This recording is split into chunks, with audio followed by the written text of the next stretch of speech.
Assalamualaikum warahmatullahi wabarakatuh. Tabi pun.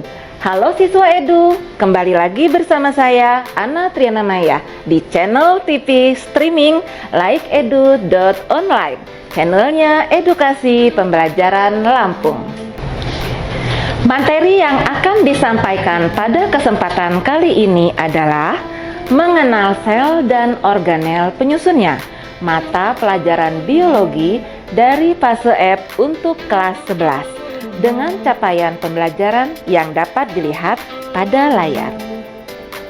Adapun tujuan pembelajaran kita kali ini adalah peserta didik dapat menganalisis struktur dan fungsi organel-organel penyusun sel dan keterkaitannya dengan struktur organ.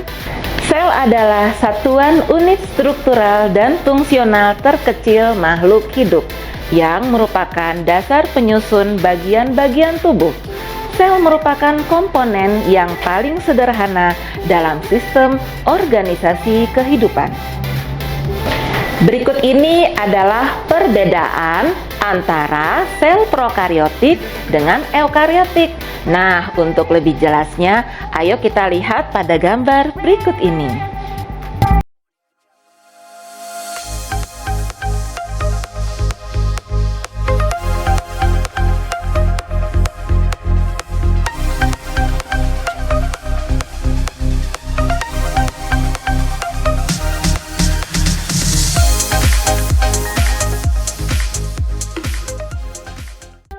Siswa Edu sekarang perhatikan video struktur dan fungsi organel sel berikut ini ya.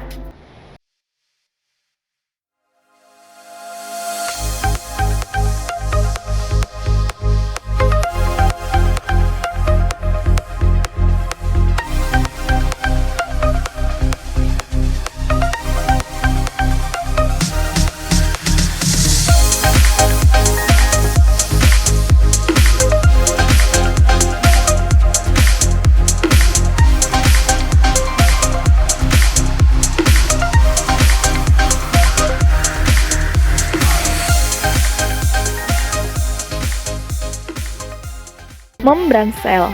Membran sel adalah bagian yang membatasi sel dengan lingkungan luar. Bentuknya seperti plasma sehingga disebut juga dengan membran plasma. Membran sel bersifat semi-permeabel dengan struktur yang sangat fluid dan dinamis. Nukleus. Nukleus adalah komponen utama dalam sel yang bersifat mengatur aktivitas sel. Karena di dalam inti sel terdapat kromosom yang berisi DNA untuk mengatur sintesis protein. Nukleus terdiri dari 1. Selaput inti atau karyootake. Berfungsi mengatur keseimbangan antara nukleoplasma dan sitoplasma, serta regulasi protein. 2. Cairan inti atau nukleoplasma. Merupakan cairan inti berupa gel yang tersusun dari substansi kimia seperti ion-ion, protein, enzim, nukleotida, dan benang-benang kromatin. 3. Anak inti atau nukleolus berperan dalam sintesis protein. Retikulum endoplasma.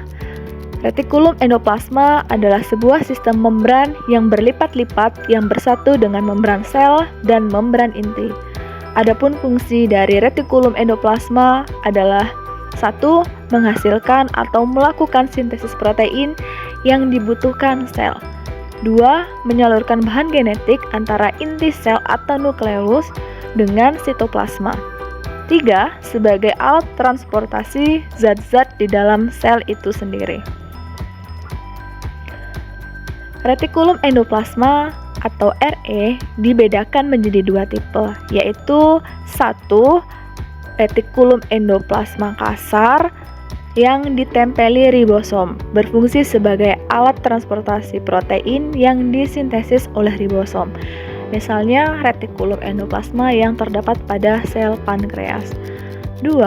Retikulum endoplasma halus, tidak ditempeli ribosom. Berfungsi menyintesis lipid, fosfolipid, dan steroid. Misalnya RE yang terdapat pada sel epitel usus.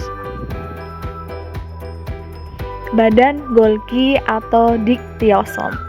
Badan Golgi adalah organel yang dikaitkan dengan fungsi ekskresi sel dan berbentuk seperti kantong yang pipih, dibatasi oleh membran pada sel tumbuhan. Badan Golgi disebut dengan diktiosom. Adapun fungsi badan Golgi yaitu 1. Membentuk membran sel dan dinding sel tumbuhan. 2. Membentuk kantong atau vesikula pada sel-sel kelenjar untuk sekresi. 3. Membentuk akrosom pada spermatozoa, kuning telur pada sel telur dan lisosom. 4. Tempat pembentukan zat-zat sekresi seperti polisakarida, protein, dan musin, dan menyekresikannya keluar sel. Mitokondria. Mitokondria adalah organel sel yang terlindungi oleh membran ganda terdiri dari 2 lapis membran. Membran dalam berlekuk-lekuk disebut krista. Fungsi mitokondria yang utama adalah sebagai tempat respirasi sel. Mitokondria terdapat pada semua sel eukariotik, berfungsi sebagai the power of house karena merupakan tempat berlangsungnya respirasi aerob sel. Lisosom. Lisosom adalah organel sel berupa kantong terikat membran yang berisi enzim hidrolitik.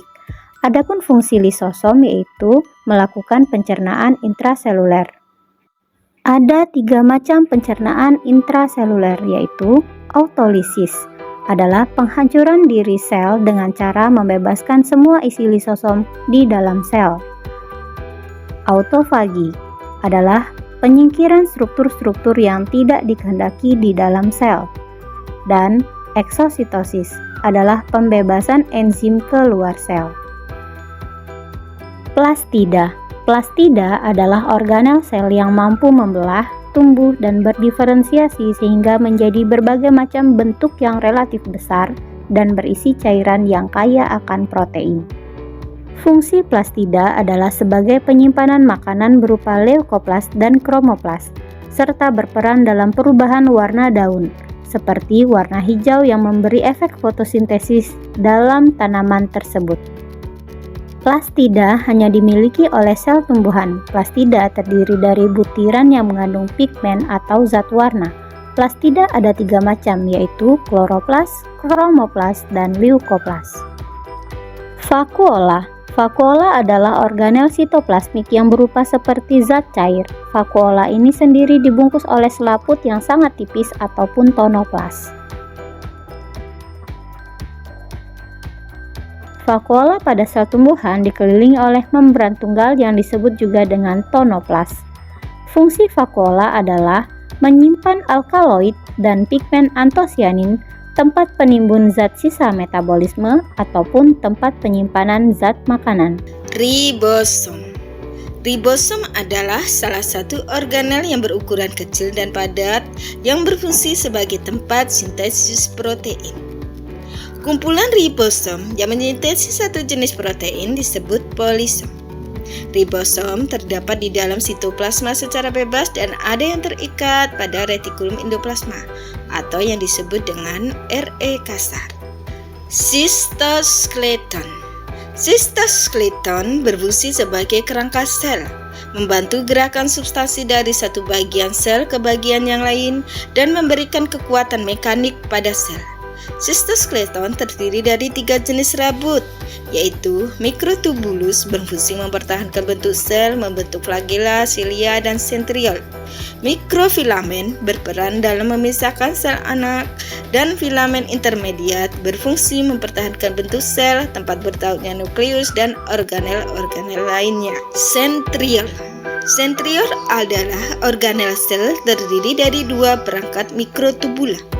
Centriole hanya dimiliki oleh sel hewan, dan setiap komponen centriole terdiri dari 9 mikrotubula. Di dalam sel, centriole memiliki jumlah sepasang sel yang disebut dengan centrosom. Fungsi centriole adalah sebagai organel yang berfungsi untuk pembelahan sel. Pada saat sel membelah, centriole bereplikasi dan menghasilkan benang-benang spindel untuk melekatkan kromosom. Badan mikro. Badan mikro bentuknya bulat, memiliki membran dan berisi kristal protein. Badan mikro ini letaknya tersebar di sitoplasma. Ada 2 macam badan mikro, yaitu peroksisom dan glioksisom. Peroksisom ada di sel tumbuhan dan sel hewan. Fungsi organel sel ini adalah menetralkan racun dan metabolisme lemak. Glioksisom hanya ada di sel tumbuhan dan fungsinya itu untuk menghasilkan enzim katalase. Nah, kalau ini adalah perbedaan antara sel hewan dan sel tumbuhan. Untuk lebih jelasnya, ayo kita lihat pada gambar berikut ini.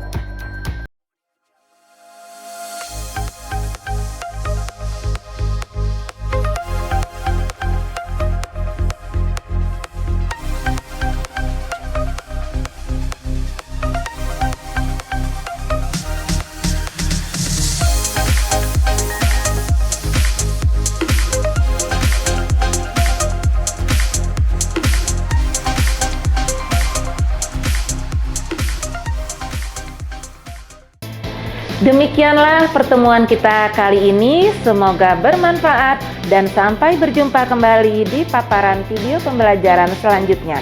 Salam edukasi pembelajaran Lampung. Wassalamualaikum warahmatullahi wabarakatuh.